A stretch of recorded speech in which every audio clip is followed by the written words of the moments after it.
ಇವತ್ತಿನ ವಿಡಿಯೋದಾಗ ನಾನು ನಿಮಗೆ ತಿಳಿಸ್ಕೊಡ್ತೇನೆ ರೀ, ಆ್ಯನಲ್ ಸೆಕ್ಸ್ ಮಾಡೋದು ಸೇಫ್ ಇದೆಯೋ ಇಲ್ಲೋ.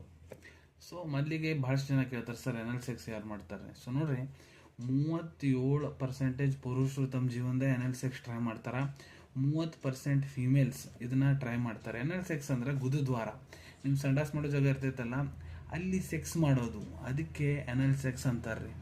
ಸೊ ಆ್ಯನಲ್ ಸೆಕ್ಸ್ ಸೇಫ್ ಇದೆ, ಆದರೆ ನೀವು ಒಳ್ಳೆ ರೀತಿಯಿಂದ ಅದನ್ನು ಮಾಡಿದರೆ ಸೇಫ್ ಇದೆ. ಯಾಕಂದರೆ ನೀವು ಆ್ಯನಲ್ ಸೆಕ್ಸ್ ಮಾಡೋ ಮುಂದೆ ನಿಮ್ಮ ಪೆನಿಸ್ ರೀಜನಿಗೆ ಲ್ಯೂಬ್ರಿಕೇಟ್ ಮಾಡ್ಕೋಬೇಕು, ವಾಟರ್ ಲ್ಯೂಬ್ರಿಕೇಶನ್ ಹಚ್ಕೋಬೇಕಾಗ್ತೈತೆ. ಯಾಕಂದರೆ ಅಲ್ಲಿ ಲ್ಯೂಬ್ರಿಕೇಶನ್ ಇರೋಂಗಿಲ್ಲ. ಮತ್ತು ನಿಮ್ಮ ಫಿಮೇಲ್ ಪಾರ್ಟ್ನರಿಗೆ ಪೇನ್ ಆಗಕ್ಕೆ ಕುಂತೈತೆ ಅಂದರೆ ಬಿಡಬೇಕು, ಅಲ್ಲಿ ರಕ್ತಸ್ರಾವ ಏನಾರ ಆತಂದ್ರೆ ಬಿಡಬೇಕು. ಅದನ್ನು ಬಿಟ್ಟು ನೀವು ಏನೋ ನೋಡಿರ್ತೀರಿ ಎಲ್ಲೋ, ಅದನ್ನು ಮಾಡೋಕ್ಕೆ ಹೋದರೆ, ರೆಪ್ಲಿಕೇಟ್ ಮಾಡೋಕ್ಕೆ ಹೋದರೆ ಅದು ಸಾಧ್ಯ ಇಲ್ಲ. ಮತ್ತು ಬಹಳಷ್ಟು ಡಾಕ್ಟ್ರು ಆ್ಯನಲ್ ಸೆಕ್ಸ್ ಮಾಡೋಕ್ಕೆ ಬ್ಯಾಡನ್ನ ಹೇಳ್ತಾರೆ ನಿಮ್ಗೆ. ಯಾಕಂದರೆ ನಿಮ್ಗೆ ಮಾಹಿತಿ ಇರೋಂಗಿಲ್ಲ, ಏನಿದೆ ಏನಿಲ್ಲ, ಏನೋ ಎಲ್ಲೋ ನೋಡಿರ್ತಿದ್ರೆ ಅದನ್ನ ಮಾಡೋಕ್ಕೆ ಹೋಗ್ಬಿಡ್ತೀರಿ. ಸೊ ಅದೇ ಬೇರೆ ಇದೇ ಬೇರೆ, ಒರಿಜಿನಲೇ ಬೇರೆ, ಅದು ಫೇಕೇ ಬೇರೆ. ಹೌದ್ರಿ, ಅದನ್ನ ಮೊದಲು ತಲೆಗೆ ಅರ್ಥ ಮಾಡ್ಕೋಬೇಕು. ಮತ್ತು ಮಾಡೋಕ್ಕೆ ಬ್ಯಾಡ ಅಂತ ಡಾಕ್ಟ್ರು ಎದಕ್ಕೆ ಹೇಳ್ತಾರೆ?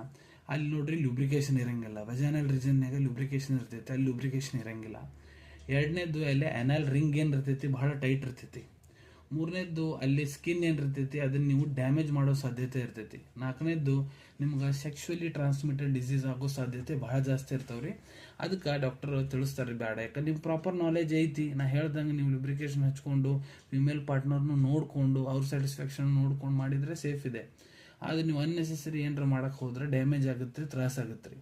ಸೊ ಅನ್ಕೊತೀನಿ ನಿಮ್ಗೆ ವಿಡಿಯೋದ ತಿಳಿಸಿದ ಮಾಹಿತಿ ಅರ್ಥ ಆಗಿರಬೇಕು. ಸೇಫ್ ಮಾಡಬೇಕು, ಸೇಫ್ ಅದನ್ನು ಯೂಸ್ ಮಾಡಬೇಕು, ಎಂಜಾಯ್ ಮಾಡಬೇಕು. ಸಿಗೋಣ ಮುಂದಿನ ವಿಡಿಯೋದಾಗ. ಧನ್ಯವಾದಗಳು.